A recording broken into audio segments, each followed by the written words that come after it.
These two here now, okay, we can see the gap now between your hands and your legs a lot closer now on the right hand side, just a lot more relaxed over the golf ball. There's less tension up now in the top of your shoulder blades.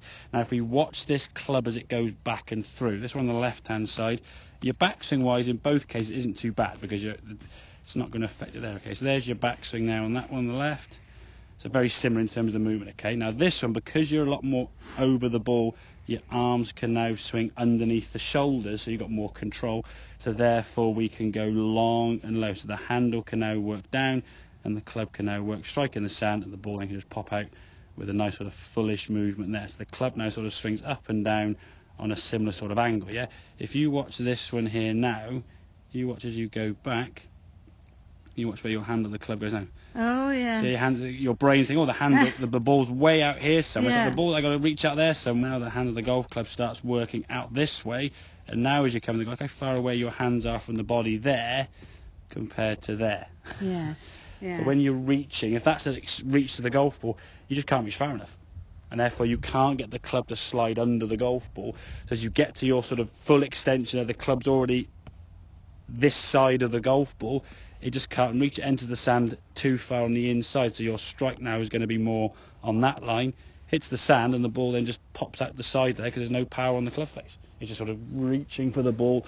And again, if we're trying to reach out for the golf ball and we can't reach far enough, there's a pretty good chance you might hit half the ball and then the one, the first shot, whizzing across the green. Yeah. And then once you get that one that just across the green, we know the speed wasn't necessarily wrong, but the ball's gone way too far.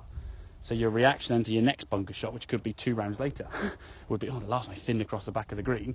I'll then just duff it now and hit less speed. Then the ball then just stays in the bunker. And then you've got the next shot again. Okay, so we can get your arms underneath your shoulders a lot more.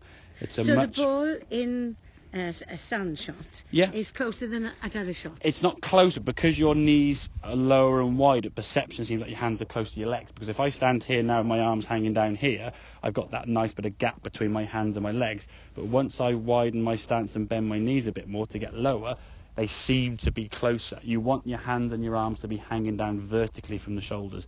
The second they start stretching out, if you've got any tension, if I start putting the club over here somewhere and over there, you've still got the tension in the back of your shoulder blade. So as you swing back, if you keep hold the club, as you swing back to the top, if you've got to reach out, then the hands will start going over here somewhere to try and reach for it.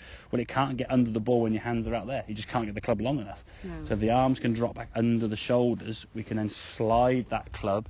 As we said, get that club, getting the sensation we're going for a long, low divot, like a sort of size 12 divot we're trying to get in the sand. So it's exactly, there you go. Exactly, we're swinging through and low, but your hands have to be working underneath the shoulders. The second they work out this way, as we saw on this left-hand one here now, where your hands sort of work that movement there, you can see your hands working away from the body there to try and, because your eyes are telling the ball's a long way away. Oh, I've got to reach for it now. It's like, oh, I've got to reach for that ball. And look, you just can't reach for it. And if you don't reach enough, you hit the ball, not the sand. And it whizzes across the green, like you said. So. Make sense? Yeah. Excellent.